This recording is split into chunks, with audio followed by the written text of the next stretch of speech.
আল্লাহ রাব্বুল আলামিন বলেন, মনুষ্য জাতি তোমরা শোনো, দুনিয়ার জমিনে এই স্থলে যা কিছু বিপর্যয় দেখো সব তোমাদের হাতের কামাই। কার কামাই? আমাদের হাতের কামাই করা ফসল এগুলো আল্লাহ ইবাদত করার জন্য পাঠালেন। আমরা আল্লাহর ইবাদত করি না। আমার আল্লাহ চমৎকার করে মানব জাতিকে জানালেন, বান্দারে তোরে কেন সৃষ্টি করা হয়েছে জানো নাকি? আল্লাহ রাব্বুল আলামিন বলেন, বান্দারে তুই তোর জীবনের পেছনে তাকা, তোর কোনো নাম নাই, তোর কোনো গন্ধ নাই, কোনো অস্তিত্ব নাই, এক প্রকার তুই ছিলি মৃত, সেখান থেকে আমি আল্লাহ তোকে পাঠালাম। হাল আতা আলাল ইনসানি হিনুম মিনাদ দাহরি লাম ইয়াকুন শাইআম মাযকুরা। আল্লাহ রাব্বুল আলামিন বলেন, বান্দারে তুমি তোমার নাম নাই, সেখান থেকে আমি আল্লাহ মেহেরবানি করে তোমাকে সৃষ্টি করলাম। শুধু সৃষ্টি করে ক্ষান্ত থাকলাম না, তোমাকে সৃষ্টির মধ্যে সেরা আশরাফুল মাখলুকাত বানালাম। জোরে বলুন সুবহানাল্লাহ। আল্লাহ রাব্বুল আলামিনের পরে ঘোষণা করলেন, ওয়ামা খালাকতুল জিন্না ওয়াল ইনসা ইল্লা লিয়াবুদুন।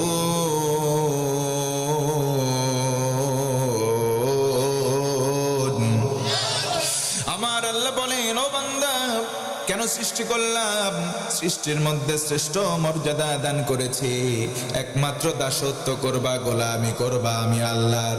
ভাইরা বলেন তো, গোলামি করব কার?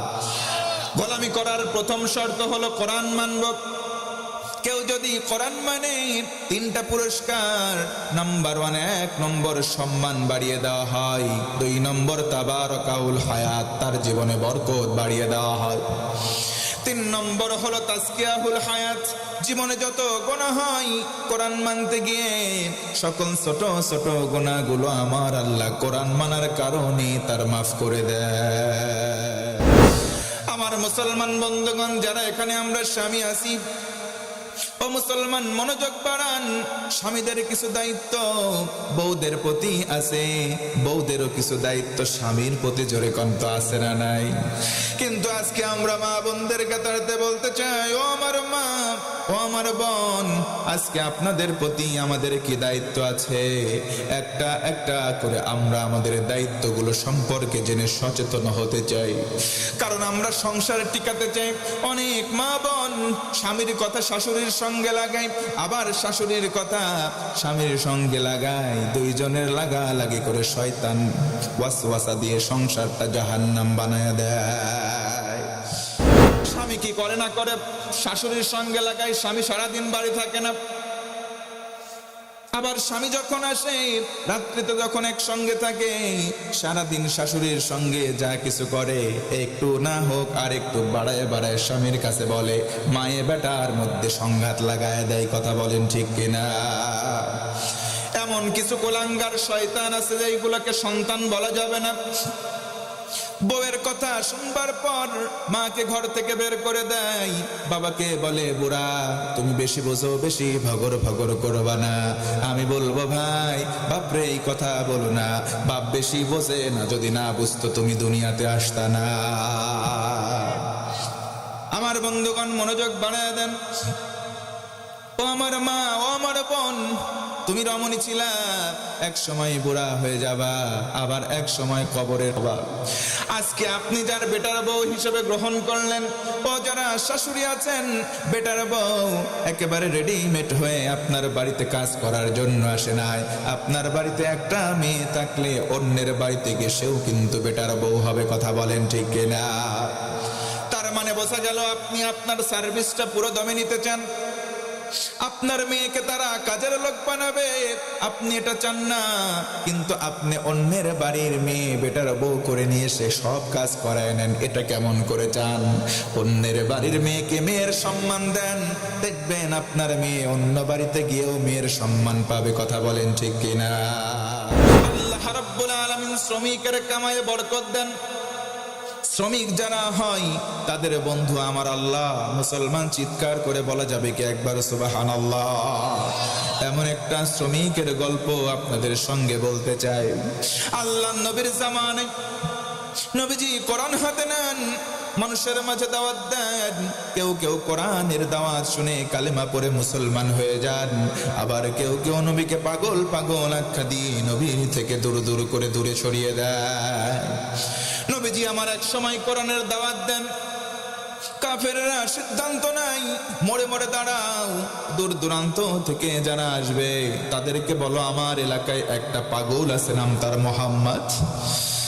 লোকজন যখন আসা শুরু করলো, গিয়ে বলে শোনো, আমাদের এলাকায় ওই যে এলাকার মধ্যে নির্দিষ্ট একটা জায়গা, ওখানে একটা পাগল আছে, নাম তার মোহাম্মদ, তার কাছে তোমরা যাবা না কি? বলে সেটাও শুনবা না। লোকজন চিন্তা করলো পাগল থাকলে বলার কি আছে।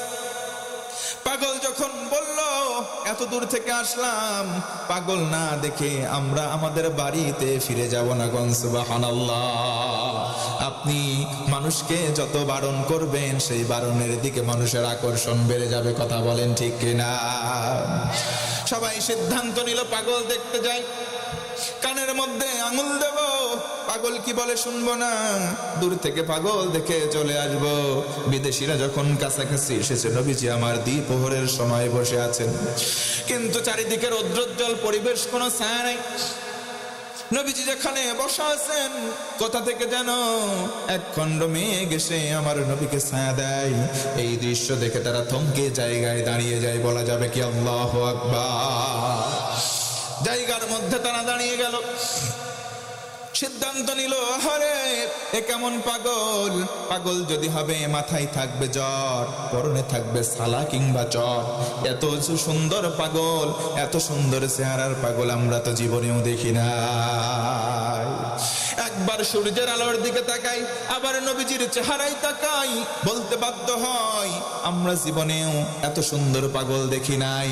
সূর্যের আলো যেন নবীর চেহারার কাছে অম্লান হয়ে যায়। পড়েন সুবহানাল্লাহ। এত সুন্দর পাগল দুনিয়াতে দেখি নাই। পাগল কি বলে একটু শোনা দরকার। পাগল দেখি গুনগুন করে গান গায়। চলো তো কান থেকে আঙ্গুলটা সরাই, ওই গানটা একটু শুনি। ও ভাইয়েরা বলেন তো, নবী যার গান গায়, গানটা গায় কা? আল্লাহ। নবীজি আমার কোরআন তেলাওয়াত করেন, তারা দাঁড়াই, কান থেকে আঙ্গুল সরাই। সম্মোহনী শক্তি কোরআনের কান দিয়ে প্রবেশ করে কানের মধ্যে থাকে নাই, কলিজায় গিয়ে আঘাত করেছে। বলুন সুবহানাল্লাহ। জায়গায় দাঁড়িয়ে তারা বলতে বাধ্য হয়েছে, এ কালাম কোনো মানুষের কালাম নয়, এ কালাম কোনো পাগলের নয়, এ কালাম যিনি দিয়েছেন তিনি কে?